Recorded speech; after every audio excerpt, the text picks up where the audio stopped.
DepEd NCR is all set for the opening of classes early next month. Meanwhile, DepEd is encouraging out-of-school youth to enroll in its Abot Alam program. This report.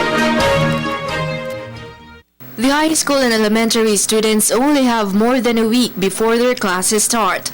With this, the Department of Education is focused on cleaning and repairing schools in the country. Nagsimula tayo ng kindergarten, grade 1, grade 2, grade 3. Ngayong Hunyo, grade 4 at saka grade 10. Grade 10, kung ating K-12.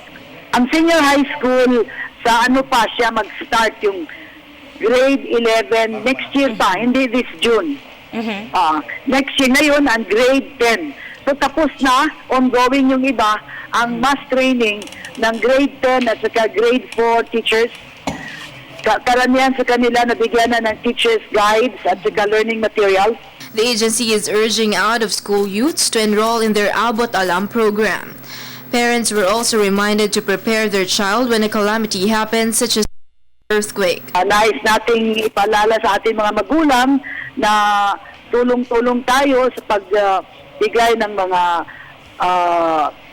pieces of advice sa ating mga bata, especially yung crossing the streets, how to take good care of themselves, pagkain, yung merienda, at saka to be disaster prepared always.